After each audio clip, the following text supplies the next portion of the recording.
Osman Gazi için karar verilmişti. Bu gece ölecekti. En azından Bizanslılar buna inanıyordu. Karacahisar'ın düşüşü Tekfurları çıldırtmıştı. Açık savaşta durduramadıkları adamı bu kez başka bir şekilde bitireceklerdi. Bir düğün hazırlanıyordu. Bir davet gönderilmişti ve bir tuzak kuruluyordu. Bilecik ve Yarhisar'da kapılar kapandı. Masalar kuruldu, gülüşmeler yükseldi. Ama gecenin sonunda kan akacaktı ve hedef tekti. Osman Gazi. Bir düğün, bir davet, bir tuzak. Bilecik ve Yarhisar Tekfurları yıllardır süren dostluğu kullanarak Osman'ı düğüne davet etti. Bu düğün sıradan bir evlilik değildi. Bilecik Tekfuru, Yarhisar Tekfuru'nun kızıyla evleniyordu. Bu bir aile meselesi değil, bir siyasi hamleydi. İki kale arasında kurulan bir bağ. İki sur arasında yapılan bir anlaşma. Ama asıl amaç akrabalık kurmak değildi. Amaç Osman'a karşı ortak durmaktı. Bu evlilikle sadece bir yuva kurulmayacak, bir ittifak sağlamlaşacaktı. Ve o ittifakın hedefinde tek bir isim vardı. Osman. Ama amaç Osman'ı misafir etmek değildi. Amaç kapıları kapatmaktı. Plan basitti. Osman kaleye girecek, kapılar kapanacak. Ve uç hattındaki en tehlikeli bey ortadan kaldırılacaktı. Fakat hesaba katmadıkları bir şey vardı. Osman sadece kılıçla değil, tecrübeyle savaşırdı. Karacahisar'dan sonra Osmanlı Beyliği hızlı bir teşkilatlanma sürecine girmişti. Pazar kurulmuştu. Vergi toplanmaya başlanmıştı. Bölgeye planlı yerleşim yapılmıştı. Bu artık sıradan bir akıncı grubu değildi. Bu büyüyen bir yapıydı. Tekfurlar bunu gördü ve ilk kez ciddi bir ittifak oluştu. Yıllardır Osman'la dost görünen Bilecik Tekfuru, Yarhisar Tekfuru ile birlikte hareket etmeye başladı. Görünürde düğün vardı. Gerçekte ise bir karar. Osman durdurulmalı. Bu noktada tarihin yönünü değiştiren bir figür devreye girdi. Harman Kaya Tekfuru Köse Mihal. Başından beri Osman'la müttefikti. Akınlarda rehberlik etmişti. Bölgeyi iyi tanıyordu. Tekfurların kendi aralarında yaptığı konuşmalar, verilen sözler, kurulan ittifak Mihal'in kulağına gitmişti. Ve o, Osman'a geldi. Aşık Paşazade'nin aktardığına göre Mihal açıkça şunu bildirdi. Tekfurlar birleşmişti ve niyetleri hayır değildi. Osman artık davetin ne anlama geldiğini biliyordu. Meclis kuruldu. Gündüz Bey oradaydı. Yakın Alpler oradaydı. Ve bir köşede 18 ile 20 yaşlarında genç bir savaşçı sessizce dinliyordu. Orhan. Çocukluğunu uç hattında geçirmişti. Göç yollarında büyümüştü. Sınır baskınlarında yetişmişti. Babasıyla birlikte seferlere katılmıştı. Henüz bağımsız bir komutan değildi. Ama artık bir çocuk da değildi. Osman Bey söze başladı. Beni düğüne çağırıyorlar. Obada kısa bir sessizlikten sonra Gündüz Bey gözlerini ona dikti. Gidecek misin? Osman hiç tereddüt etmedi. Gideceğim. Bu bir misafirlik değildi. Osman sadece kaleye gitmeyecekti. O ittifaka saldıracaktı. Eğer sadece Bilecik alınırsa Yarhisar hazırlanacaktı. Sadece düğün basılırsa diğer tekfurlar birleşecekti. Buradaki amaç güçleri bölerek farklı noktalardan saldırıp kaleleri almaktı. Osman yalnızca Bilecik'i hedef alsaydı Yarhisar ve İnegöl kapılarını kapatırdı. Sadece düğün alanını dağıtsaydı kaleler savunmaya çekilirdi. Bu yüzden plan, savunma zincirini aynı hız içinde kırmaktı. Plan değişmişti. Düğün planlandığında yer olarak kalenin içi düşünülmüştü. Ama sonra Osman haber gönderdi. Bilecik dar yerdir. Hatunlarımız sahraya alışmıştır. Düğün açık alanda olsun dedi. Görünürde sebep buydu. Ama asıl mesele başkaydı. Surların içinde yapılacak bir düğün, kapanan kapılar demekti. Dar bir alan. Kaçış yolu kapalı. Tuzak hazırdı. Tekfur, Osman'ın teklifini kabul etti ve düğün alanı Çakırpınar'ına alındı. Bu karar sonrasında bütün dengeler değişti. Kale kuvvetleri dışarı çıktı. Savunma zayıfladı.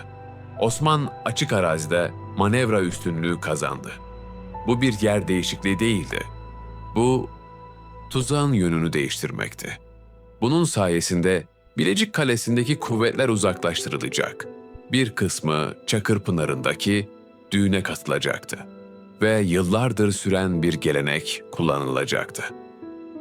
Kaynaklara göre Osmanlı ile Bilecik Tekfuru arasında uzun süredir bir güven vardı. Yaz göçleri sırasında değerli eşyalar Kanlı arabalarıyla kaleye emanet edilirdi. Bu kez de öyle olacaktı. Ama bu kez o arabaların içinde halı ya da kilim yoktu.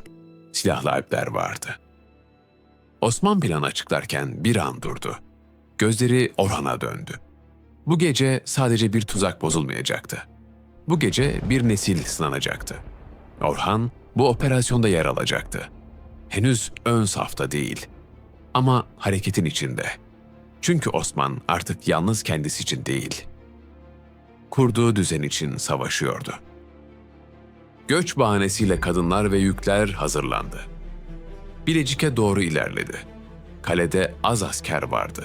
Çünkü düğün için kuvvetler Çakırpınar'ına kaydırılmıştı. Kapılar açıldı. Kanlılar içeri alındı. Bir nöbetçi yüklerin üzerini kontrol etti. Hiçbir şey görmedi. Kapılar kapandı. Bilecik Kalesi, Söğüt'ün kuzeybatısında Sarp kayalıkların üzerinde yükselen bir Bizans sınır kalesiydi. Yüzyıllardır Roma ve Bizans hattını korumuştu. Göç yollarını kontrol ederdi. Sakarya Havzası'na inen geçitleri tutardı. Ve şimdi o kalenin içinde kanılar sessizce açılıyordu. Halı sandıkları aralandı.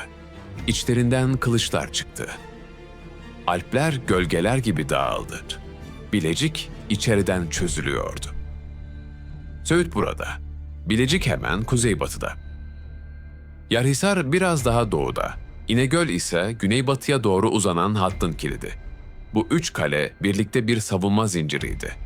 Bilecik düşerse Yarhisar yalnız kalırdı. Yarhisar düşerse İnegöl açık hedef olurdu. Osman sadece bir kaleye saldırmıyordu. Bir hattı kırıyordu. Çakırpınar'ında düğün sürüyordu. Tekfurlar rahat, Osman sakin. Ama plan çoktan işlemeye başlamıştı. Bilecik'te ilk muhafız susturulduğunda Osman hala düğündeydi. Bu bilinçliydi. Tekfur'u yerinden çıkarmak gerekiyordu. Düğün alanından ayrılmak için bir bahane oluşturuldu. Osman geri çekildi. Kaldırık Deresi civarına doğru hareket etti. Tekfur şüphelendi ve adamlarıyla Osman'ın peşinden gitti. Ama yanında artık tam kuvvet yoktu. Dar bir vadide kısa bir çarpışma oldu. Bilecik Tekfur'u kaçamadan yakalandı. Kale henüz tamamen alınmamıştı. Ama lider düşmüştü. Ve sabaha karşı Bilecik kapıları Osman'ın alplerine açıldı. Bir gece içinde. Yüzyıllık bir sınır kalesi el değiştirdi. Osman durmadı. Çünkü plan tek kale değildi. Bilecik alındıysa Yarhisar savunmasızdı. Yarhisar, Söğüt ile Sakarya hattı arasında kilit konumdaydı. Daha küçük ama stratejik bir Bizans kalesi. Bilecik'in ardından artık sıra Yarhisar'daydı. Eğer zincir tam olarak kırılmazsa yeniden birleşebilirdi. Çok geçmeden hazırlıklar tamamlandı. Orhan artık hazırdı. Ön safta tek başına değil. Ama artık izleyen çocuk da değil. Yarhisar'a inildiğinde direniş hazırlıksızdı. Çünkü Bilecik'in düştüğü haberi henüz tam yayılmamıştı. Zincir kırılmıştı. Yarhisar'ın kapıları sarsıldığında Bizans hattı artık çökmeye başlamıştı. Ama bir kale daha vardı. İnegöl. bugünkü adıyla İnegöl. Ve orası yıllardır Osman'ın akınlarını durdurmaya çalışan Nikola'nın kalesiydi. Osman atını çevirdi. "Şimdi sıra onda," dedi. Yarhisar alındığında Osman durmadı. Çünkü plan baştan beri tek kale üzerine kurulmamıştı. Bilecik düşmüş, Yarhisar sabah vakti ele geçirilmişti. Ama hattın en sert halkası hala ayaktaydı. İnegöl. Kroniklerde Eynegöl diye geçen bu kale, uç hattındaki en güçlü Bizans merkezlerinden biriydi. Ve başında Nikola vardı. Nikola, sıradan bir tekfur değildi. Daha önceki yıllarda Osman'ın akınlarına karşı koymuş, uç hattındaki çarpışmalarda adı geçen bir isimdi. Bu surların önünde gaziler şehit düşmüştü. Bu yüzden İnegöl, sadece stratejik bir hedef değil, geçmişin yükünü taşıyan bir kaleydi. Yarhisar'ın düştüğünü bilen Nikola artık yalnız kaldığını biliyordu. Ama geri çekilmedi. Kapılar kapatıldı. Surlar tahkim edildi. Okçular yerlerini aldı. Osman kaleyi uzaktan inceledi. Haritada görülen zincirin son halkası buydu. Bilecik kuzeybatıda, Yarhisar doğuda, İnegöl ise güney hattında duruyordu. Bu kale düşerse bölgedeki savunma düzeni tamamen çökecekti. Osman beklemeyi seçmedi. Çünkü hız bu sefer en büyük silahtı. İlk oklar surlardan geldi. Ardından karşılıklı çarpışma başladı. İnegöl diğer kalelerden daha dirençliydi. Dar girişler, yüksek duvarlar, yakın mesafe çarpışmalar. Bu kolay bir ilerleyiş değildi. Nikola savunmayı içeride tutmaya çalıştı. Zaman kazanmak istiyordu. Belki Bursa'dan, belki İznik'ten destek umuyordu. Ama iki kalenin art arda düşmesi moral dengelerini bozmuştu. Osman'ın kuvvetleri geri çekilmedi. Surlar zorlandı. Kapı hattında çatışma uzadı.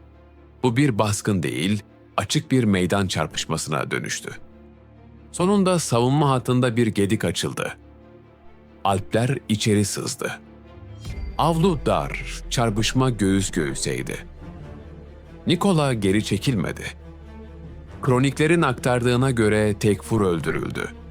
Bu an sadece bir komutanın düşüşü değil, bir direncin sona erişiydi. İnegöl alındığında Osman artık 3 kaleyi kontrol ediyordu. Bilecik, Yarhisar, İnegöl. Bu bir gecelik cesaret değil, planlı bir zincir harekatıydı. Sakarya hattı kırılmıştı. Bursa Ovası'na uzanan yol ilk kez bu kadar açık kalmıştı. Ve artık mesele yalnızca sınır baskınları değildi. Bölge hakimiyeti başlamıştı. Osman surların üzerinde durdu. Aşağıda Alpler, uzakta ova. Bu fetih sadece bir tuzağın bozulması değildi. Bu güç dengelerinin değişmesiydi. Ve Bizans artık bu beyi görmezden gelemezdi. Bilecik alındı, Yarhisar alındı, İnegöl alındı. Osman artık sınır baskınları yapan bir uç beyi değildi. Bölgeyi tutan bir güçtü. Karacahisar'da okunan hutbe bir semboldü. Ama şimdi fetihler o sembolün arkasını dolduruyordu. Yerleşim başladı. Düzen kuruldu. Yenişehir hattı güçlendi. Bu artık geçici bir akın düzeni değil, kalıcı bir hakimiyetti. Ama bu büyüme görmezden gelinemezdi. İznik tehdit altındaydı. Marmara hattı sarsılmıştı ve Bizans artık sessiz kalamazdı. İstanbul'da karar verildi. İmparator II. Andronikos, Anadolu'daki bu yükselişi durdurmak zorundaydı. Bir ordu hazırlanıyordu. İmparator, Anadolu'daki askerleri topladı ve ordusuna alan süvarilerini kattı. Ve komutan olarak Leon Mouzolon ordunun başındaydı. Bu kez karşılarında bir tekfur yoktu. Bir imparatorluğun ordusu vardı. Osman Gazi haberi aldığında geri çekilmedi. Çünkü bu artık kaçınılmazdı. Osman Gazi ilk kez Bizans'ın düzenli ordusuyla karşı karşıya gelecekti. Ve bu savaş sadece bir toprak meselesi olmayacaktı. Bir devletin kaderi ilk kez açık meydanda sınanacaktı.